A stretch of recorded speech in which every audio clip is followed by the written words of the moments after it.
I've worked in the morgue for almost 11 years. 11 years of night shifts. 11 years of paperwork, stainless steel tables, and fluorescent lights that never quite let you forget where you are.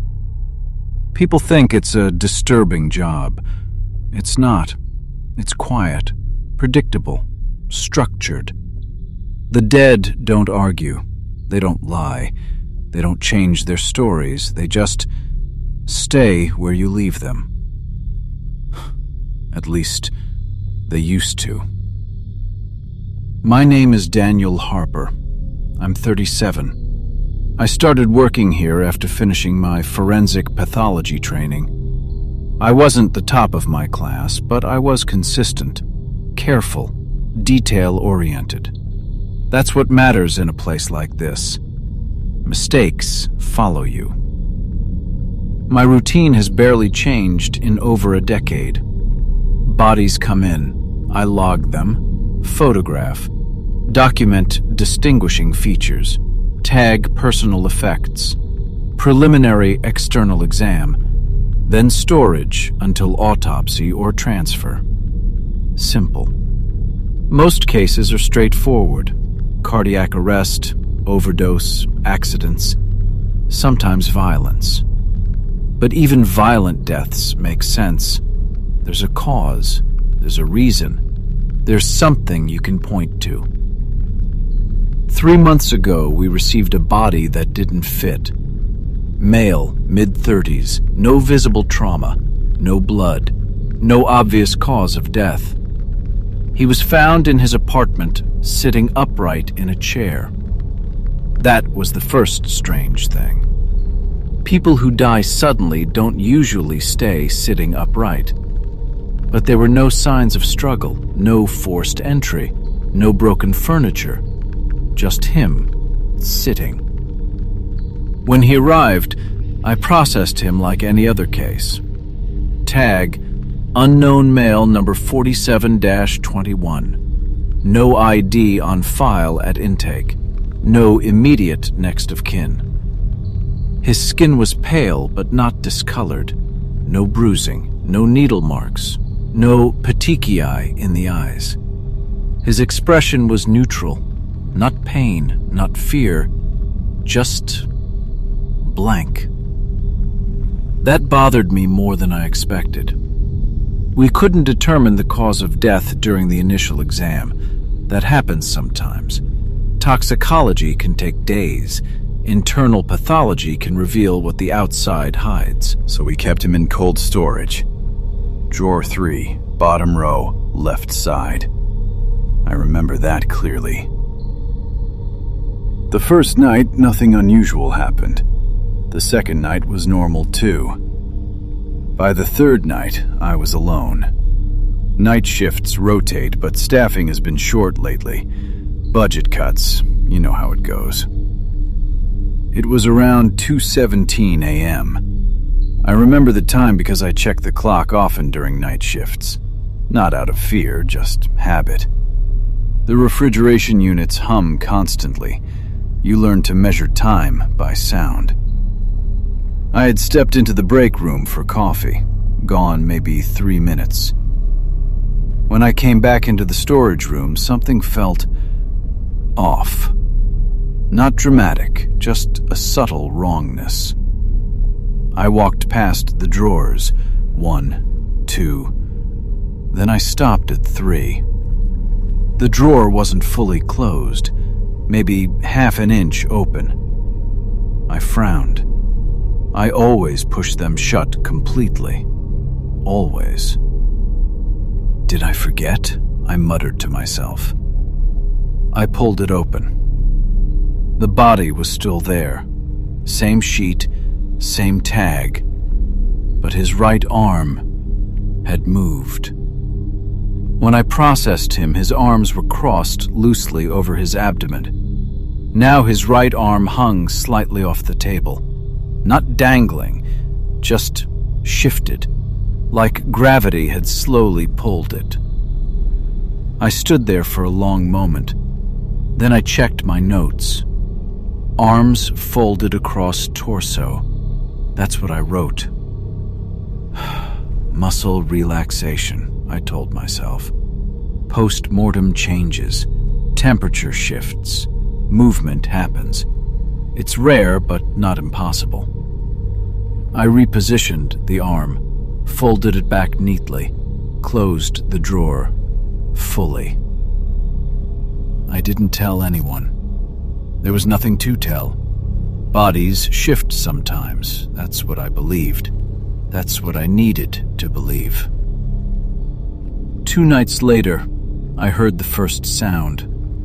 It wasn't dramatic, no screaming, no banging, just a dull metallic knock, like something lightly tapping steel. I froze. The refrigeration units cycle, pipes expand, buildings settle. I've heard every normal sound this place makes. This wasn't one of them. I walked toward the storage room slowly.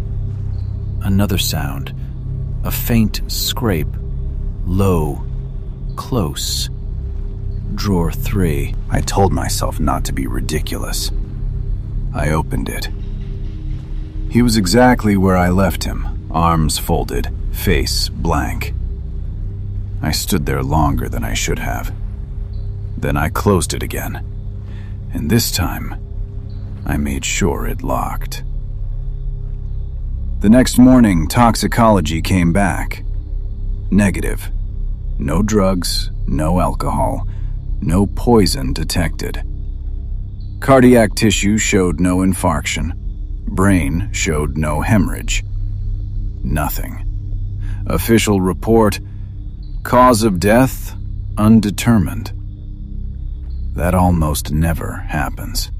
There is always something. We kept him longer. More tests, more analysis. Days passed. Then something happened that I can't explain. I came in from my shift and noticed immediately that drawer 3 was closed. 2 closed. Pressed flush against the unit, tighter than usual. I unlocked it, pulled it open, and for a moment, I couldn't breathe. He wasn't lying down. He was propped up, not fully sitting, but elevated. His upper torso angled slightly forward, like someone had tried to lift him and stopped halfway. I stepped back instinctively. My pulse spiked. That's when I checked the security logs. No one had accessed the storage room after my previous shift. No one. I told myself I must have misremembered. Memory isn't perfect, but I knew. I knew how I leave a body, every time. That was the night I started staying longer, listening, waiting. And that was the night I began to realize whatever was happening wasn't random. After that night, I stopped sleeping properly. Not because I thought something supernatural was happening. I'm not that kind of person. I believe in data, in tissue samples, in measurable evidence. But something had shifted inside me. I kept replaying the image in my head. The torso leaning forward, not fully upright, just enough to look intentional. And intention implies presence. I told myself it was stress, long shifts, lack of rest. I've been through worse cases, child autopsies, decomposition cases in summer heat, violent scenes that stay in your nose for days. This was nothing. This was just a body. Outside of work, my life is quiet. I live alone, small apartment, 3rd floor, no balcony. I don't date much. Not anymore. You learn quickly that most people don't want to hear about what you do at 3 a.m. I used to explain. Now I just say I work in healthcare. That's enough. For almost 2 weeks after the incident with the raised torso, nothing happened. Absolutely nothing. Drawer 3 stayed closed. The body didn't move. No sounds, no metallic knocks, no scraping.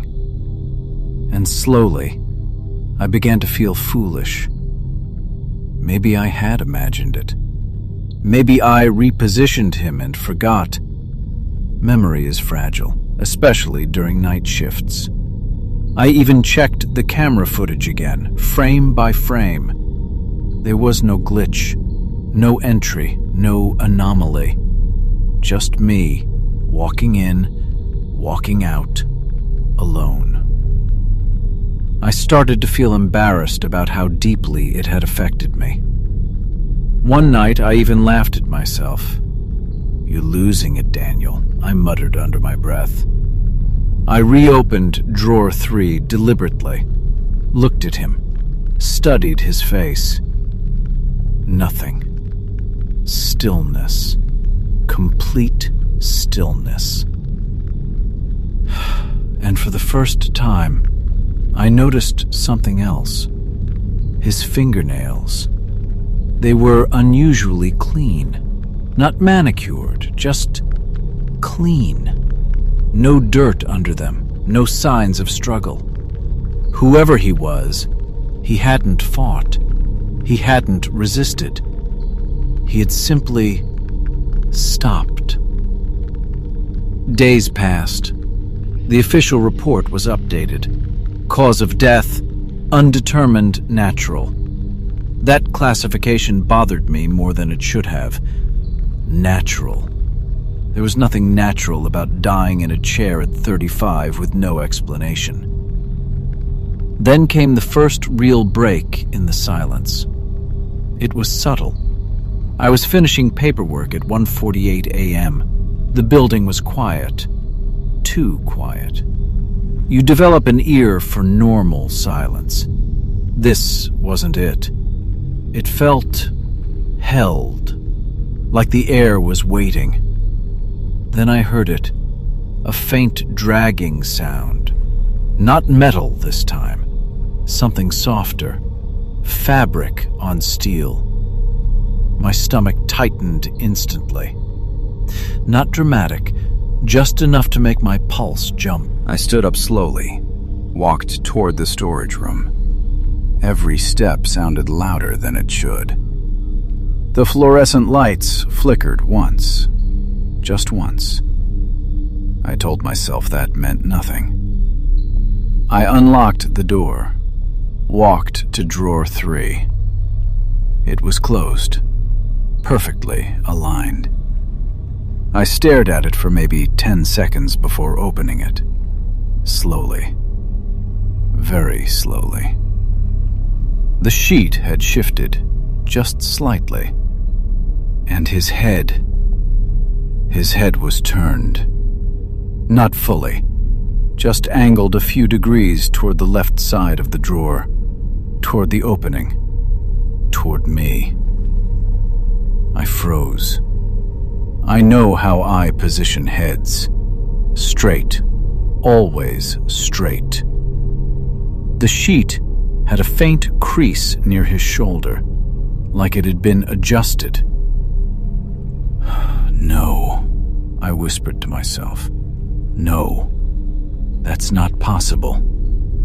I touched his neck. Cold, rigid, lifeless. Exactly as expected. But the position, it was wrong.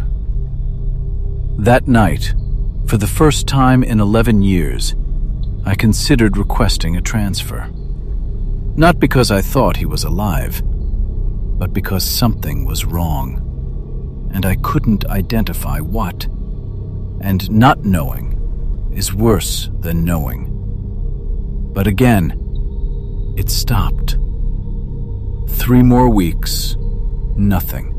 No movement, no sounds, no changes. Drawer 3 became just another drawer, and slowly, my body relaxed. I started sleeping again, Started going to the gym after work. Even met a friend for drinks one weekend. I told myself the episode was stress-induced, auditory hallucination, memory distortion. It happens in high-stress professions. There are studies about it. I looked them up. Then, one Tuesday night, everything broke. It was near the end of my shift, 4:32 a.m., almost dawn, the most fragile hour.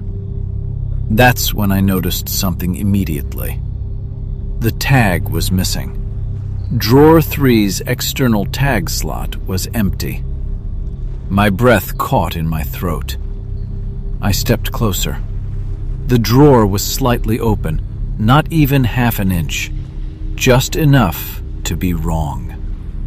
I pulled it open, and it was empty, completely empty. No sheet, no body, nothing. For a full 5 seconds, I couldn't process what I was seeing. I checked the drawer above, the drawer below. Nothing. I ran to the intake log. No transfer recorded, no release, no pickup, no cremation authorization. The body had not been moved, and yet it was gone. My hands were shaking as I checked the security cameras. Footage showed no one entering, no one removing anything. The drawer never opened on camera, not once. And yet it was empty. That's when I realized something worse than fear. This wasn't movement, this wasn't sound, this wasn't misremembering.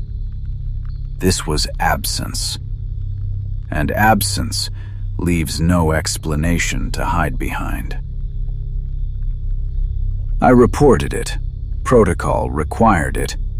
Administration treated it as clerical error. Body misfiled, transferred to pathology without entry. System delay. They told me to check with transport. I did. Transport had no record. No one else had seen him.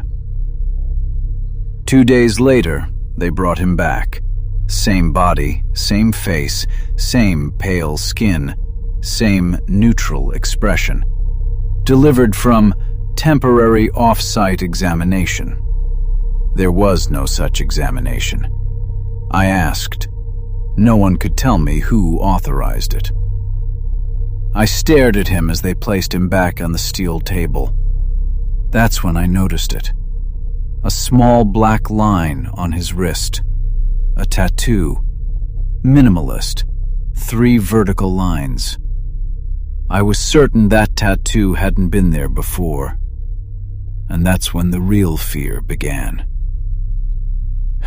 Because if he had left and returned, then something had happened, and I had not been told.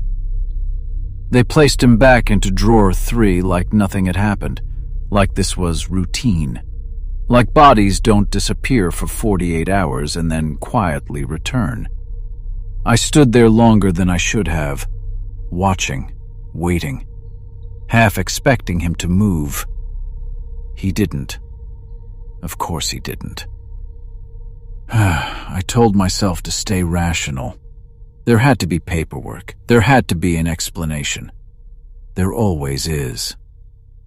But when I went back to my office and reopened the original intake photographs, my stomach dropped. There was no tattoo. I zoomed in, frame by frame. His wrist was bare in every intake photo. Clean, unmarked.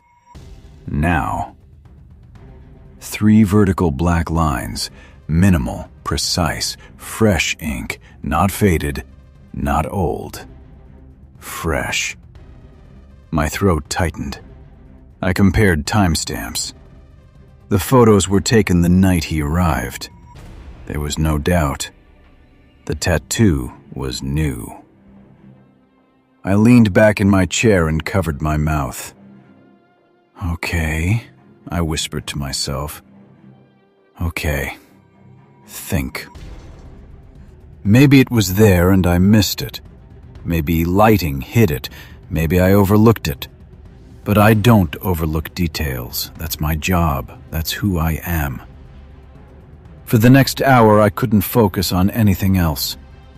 I reopened drawer 3 again, slowly. He lay still, but something about his face. It wasn't different, and yet it wasn't the same. There was the faintest tension around his jaw, like the muscles weren't fully relaxed. That shouldn't be possible. Rigor had long passed. He should be completely slack, but his mouth, it almost looked set. I reached out and lightly pressed his cheek. Cold, unresponsive. Dead, dead, dead. I repeated that word in my head like a shield.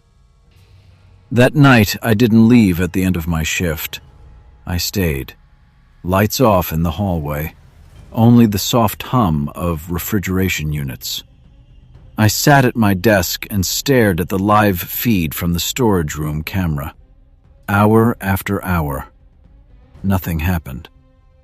At 3:11 a.m., I almost convinced myself I was spiraling. At 3:47 a.m., my eyelids started to drop. At 4:02 a.m., the feed flickered just for half a second. My heart slammed against my ribs. The image stabilized immediately. Drawer 3 was still closed, but I had seen something. I was sure I had. I rewound the footage frame by frame. There, for one frame, Drawer 3 looked open, wide open, and something dark was leaning over it. Then the frame skipped, and it was closed again. My hands began to shake. Compression glitch, I whispered. Camera artifact. That's what I told myself. That's what I needed it to be.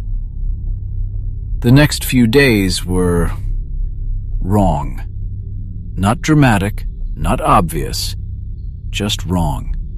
I started hearing small sounds even when I wasn't at work. Soft taps, light dragging. Once, while sitting in my apartment at night, I heard a metallic scrape from the kitchen. I froze. It was the refrigerator settling. Of course it was. But I didn't sleep after that. Back at the morgue, something else changed. The temperature logs. Drawer 3 began showing slight fluctuations. 1 or 2 degrees above the others. Nothing extreme, but noticeable.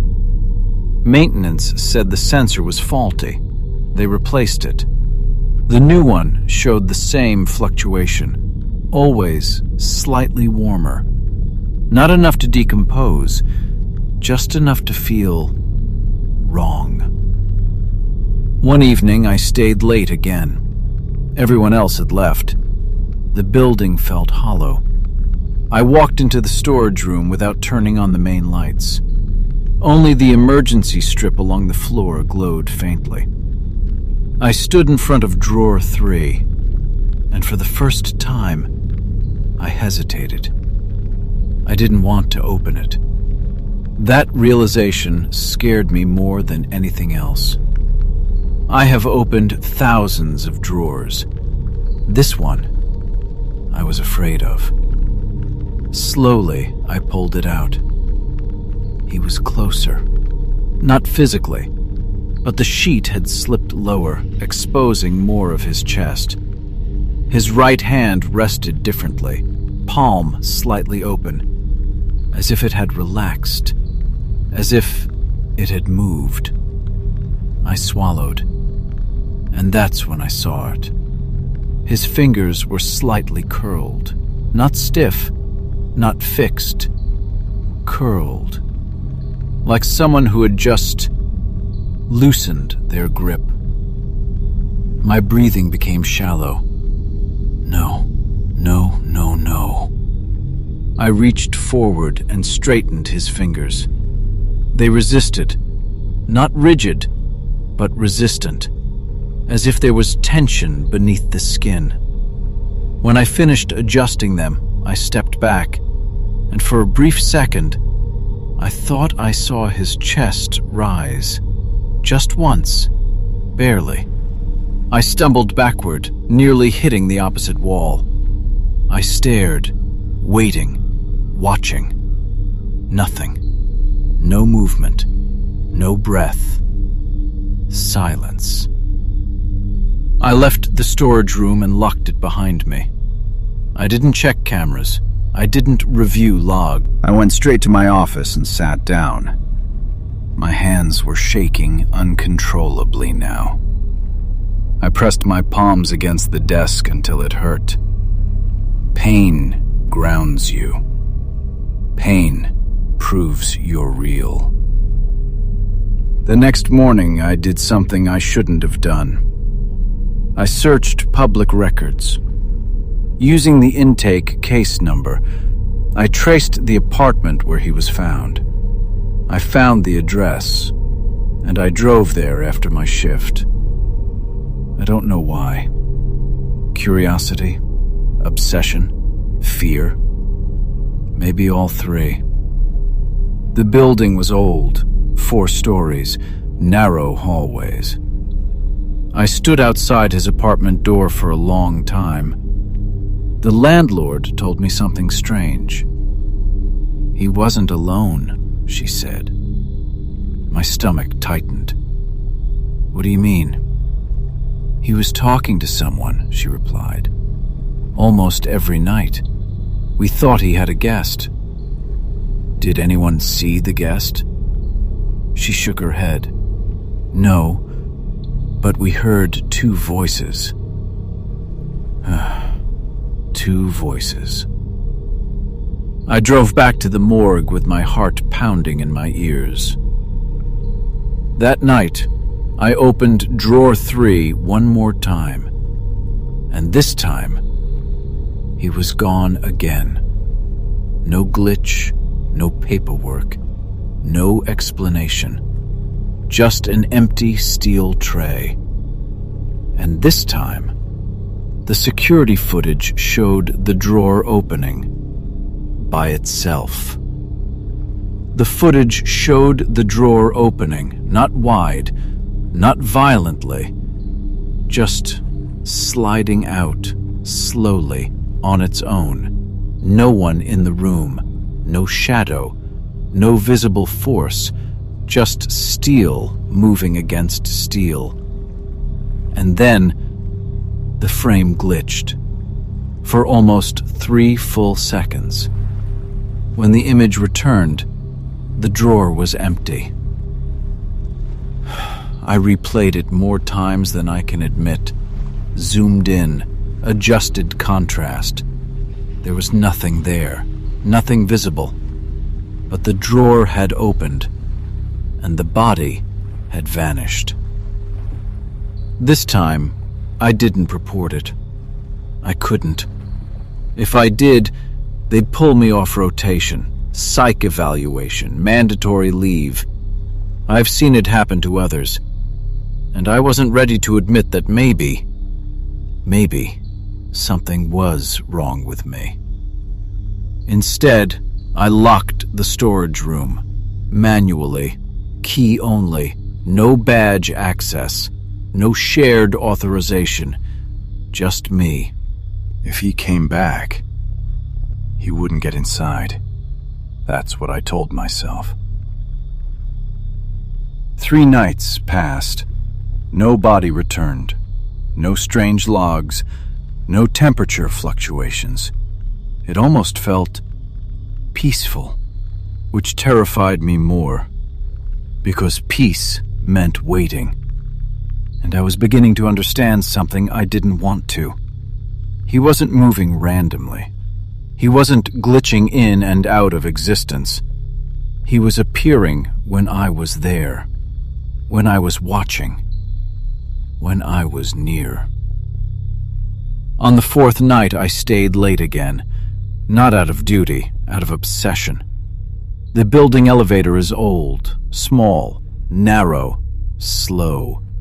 It hums when it moves. You always hear it before it reaches your floor. At 2:13 a.m., while reviewing case files in my office, I heard it. The elevator, moving, my floor. No one else was scheduled, no intake deliveries, no pathology transfers. I stood up slowly, heart pounding. I walked into the hallway. The red digital number above the elevator ticked upward. 2, 3, 4. My floor. The doors opened. Empty. Completely empty. The fluorescent light inside flickered softly. I stared at the interior walls. There were no footprints, no moisture, no signs of recent use, and yet I had heard it. I stepped inside, pressed the button for the basement storage level. The doors closed. As we descended, I felt something shift in the air, heavier, closer. I told myself that was anxiety, nothing more. The doors opened to the basement corridor, long, narrow, silent.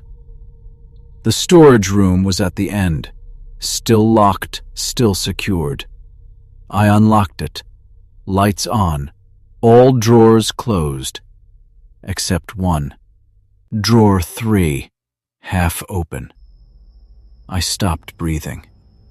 I locked this room. I checked the lock. No damage, no sign of tampering. I stepped closer, and slowly, I pulled the drawer open. He was back, lying flat, perfectly positioned, sheet aligned, arms folded, as if he had never left. Except the tattoo had changed. There were now 4 vertical lines, not 3, 4. My vision tunneled. I reached for the intake photos again. They still showed no tattoo at all. Not 3, not 4, nothing. I leaned over him carefully, examined the ink. It wasn't drawn on. It wasn't superficial. It was embedded, under the skin, as if it had always been there. Except it hadn't. And that's when I noticed something else. His eyelids, not open, not fully closed, but tighter, like someone sleeping lightly, ready to wake. I felt my pulse in my ears. "You're dead." The words sounded weak, even to me. That night I did something irrational.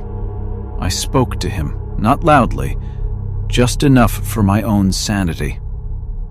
"If someone moved you," I said quietly, "this isn't funny." Silence. "If this is some kind of experiment," silence. And then, very faintly, the steel beneath him creaked, just slightly, as if weight had shifted. I stumbled backward. "Stop!" The word came out before I could control it. The room felt smaller, the air thinner. For a moment, I had the overwhelming sense that I wasn't the one observing anymore. I was being observed. I left the storage room, but the feeling followed me, up the corridor, into the elevator. When the doors closed, I looked at my reflection in the mirrored wall, and for a split second, I saw someone standing behind me. Tall, out of focus. I spun around. Nothing. Empty elevator. Just me, breathing too fast. When I looked back at the mirror, there were faint dark lines on my own wrist. 3, vertical, just like his had been. I jerked my sleeve up instantly. Bare skin, nothing there, no marks, no ink. But I had seen them. I know I had. That was the night I realized something worse than movement. Worse than disappearance. Worse than the tattoo. He wasn't just returning. He was syncing with me. Matching me. Or maybe marking me. And I began to understand why the landlord heard two voices in his apartment. Because maybe he had never been alone. And now, neither was I. After that night, I stopped thinking in terms of coincidence. Coincidence requires randomness. This wasn't random. This was deliberate. The marks, the disappearances, the timing. It all revolved around proximity. When I distanced myself emotionally, nothing happened. When I focused on him, he changed. I started researching, not publicly, not through hospital databases, privately. Archived cases, unexplained deaths, undetermined natural causes. There were more than I expected. Men, mostly between 30 and 45, found alone, no trauma, no toxins, no cardiac anomalies, and every single one found upright, not collapsed, not fallen, upright, as if they had been waiting. I zoomed into archived intake photos from two previous cases. One from 6 years ago, one from 9. Both had faint markings on their wrists. Minimal, vertical lines. I felt the blood drain from my face. The reports never mentioned tattoos. They were subtle, easy to miss, especially if you weren't looking for them. But they were there. 3 lines, then 4. In one case, 5. I cross-referenced dates. The spacing between those deaths averaged 11 years, almost exactly. I had been working here 11 years. The realization settled slowly, heavy, cold. The previous case before mine, 11 years ago. The pathologist assigned? Dr. Marcus Keene. He retired abruptly. No public reason given. I looked him up. He died 3 months after retirement. Cause of death, undetermined natural. Found in his home, sitting upright in a chair. My hands trembled as I read the report. No sign of struggle, no trauma, no toxins, no explanation. I went back to drawer 3. The body lay still. But now I wasn't looking at him as a case. I was looking at him as a stage, a midpoint, something in transition. I pulled his sleeve back carefully. They were 5 lines now, not 4. 5. I hadn't checked in 2 days. It had changed again. My breath became shallow. How many? The question slipped out without meaning to. How many until what? Until he stands? Until he speaks? Until he leaves permanently? Or until I take his place? The next few nights were unbearable. The elevator began moving on its own more frequently, sometimes to my floor, sometimes to the basement, always empty. The security logs showed no button presses, no keycard access, just movement. I started avoiding it, taking the stairs instead, but even the stairwell felt wrong. The echoes lingered too long. Footsteps sounded doubled, like someone stepping half a second after me. At home, things escalated. I woke one night unable to move. Sleep paralysis. That's what I told myself. A clinical explanation. My eyes were open, the room dimly lit by streetlight, and at the edge of the bed, someone was sitting. Not clearly visible, just a darker shape in the dark. I tried to speak. Nothing came out. I tried to move. Nothing responded. The shape leaned slightly forward, and I felt something brush my wrist. Cold, slow, deliberate. When I finally jerked awake, I was sitting upright, in my bed, not lying down, sitting, just like him. The next morning, I checked my wrist. No marks, but the skin felt tender, as if something had pressed there. I stopped sleeping at home after that, stayed at the morgue longer, as insane as that sounds. It felt controlled there, measured, documented, observable. At least I could see him, know where he was, unless he wasn't there. One night, I decided to test something. If this was proximity-based, then distance might disrupt it.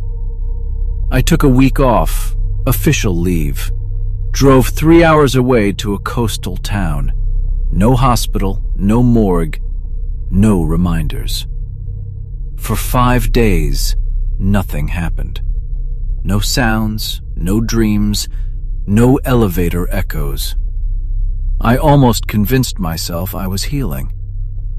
On the 6th day, I walked into a small grocery store and saw him, standing in the frozen foods aisle, alive, not pale, not cold, just ordinary. He wore a dark jacket, hands in pockets, head slightly tilted, watching me. My lungs locked. I blinked. He was still there. Not a hallucination, not blurred. Clear. Real. The same face. The same neutral expression. Except now, there was awareness in his eyes. Recognition. He didn't move toward me, didn't speak, just watched. I turned the corner of the aisle, and when I looked back, he was gone. I drove back to the city that night. I didn't check out properly, didn't finish the week. I knew then, distance doesn't stop it. It only delays it. When I returned to work, drawer 3 was empty. No delivery notice, no transfer record, no body, just the steel tray. And this time, there was something scratched into the metal surface. 6 vertical lines. My chest tightened painfully. 6. I counted again. 6. And then, I felt it. A faint pressure on my right wrist. Not pain, just awareness. Like skin being claimed. I rolled my sleeve up slowly, and for the first time, there they were. Not imagined, not reflection.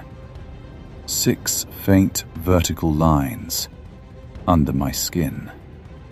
Not ink, not surface. Embedded. I staggered back. The drawer was empty because it didn't need to be occupied anymore. And I understood.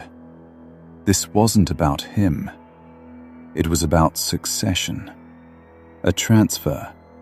1 pathologist at a time. 11-year cycles. The body isn't the victim. The body is the previous host. And the marks, they count proximity, connection, synchronization.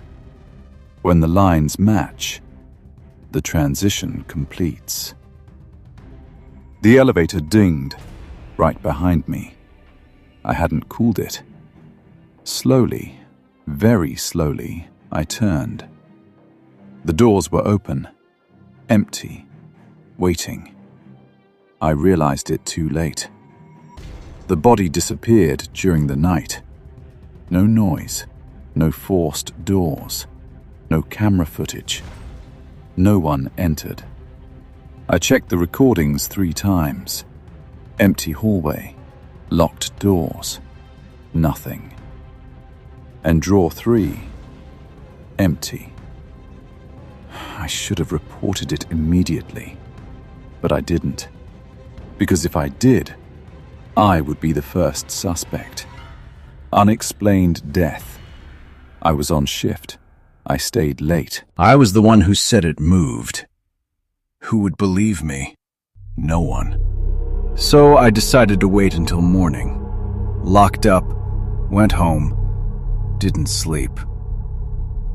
The next morning I got a call. Police. We need you to come identify a body.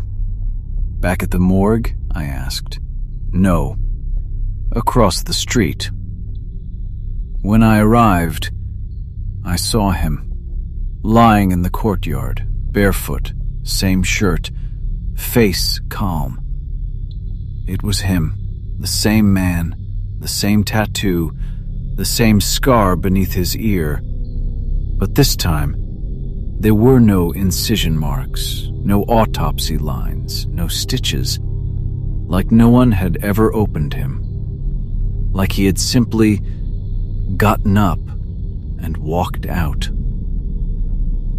They brought the body back to me, same table, same drawer. No one understood how he ended up outside. No cameras in that courtyard, no witnesses. Cause of death, still undetermined. I stood over him, and that's when I noticed something I should have seen earlier. Drawer 3 wasn't cold. It was room temperature. I always assumed the refrigeration system had minor inconsistencies, but I checked. Every other drawer was freezing, except that one. That one was warm, like something inside it wasn't dead. That night, I stayed, left the lights on, sat in my office, waiting. 2:17 a.m., I heard it, a faint metallic scrape, slow, deliberate, like a fingernail dragging across steel. I didn't move at first, I just listened. Silence. Then, a click, metal shifting, a drawer. I stepped into the hallway. The lights were steady, no flickering, no malfunction. Drawer 3 was slightly open, just a few millimeters. I placed my hand on the handle. The metal was warm. I pulled it open. He was lying there, but his eyes were open, staring directly at me. I stumbled back, because I had personally closed his eyelids the day before. I know how that works. They don't just open again. They can't. You shouldn't have interfered. The voice didn't come from his mouth. It came from the room, from the walls, from the air. I turned. No one there. When I looked back, his eyes were closed again, like nothing had happened. The next morning I resigned. No explanation. Told them it was medical reasons. They didn't question it. Morgues always find replacements.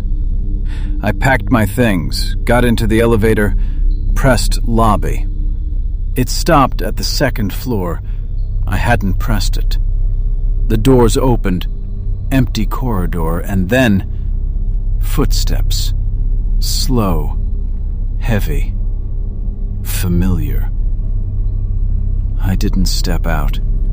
I hit the close button. The doors began to slide shut, and just before they met, a hand stopped them. Warm, alive. The doors opened. He stepped inside, same shirt, barefoot. This time he wasn't smiling. "You saw too much," he said calmly. I hit the emergency stop. The elevator jerked, the lights went out, complete darkness. I could hear him breathing. Close, too close. When the lights came back, I was alone. The elevator had reached the lobby. The doors opened. No one there. No sign of him. 3 days later, the news reported a former morgue employee found dead inside the facility. Cause of death undetermined, no signs of trauma. The body was located in drawer 3, one arm hanging over the edge, like someone had just moved it.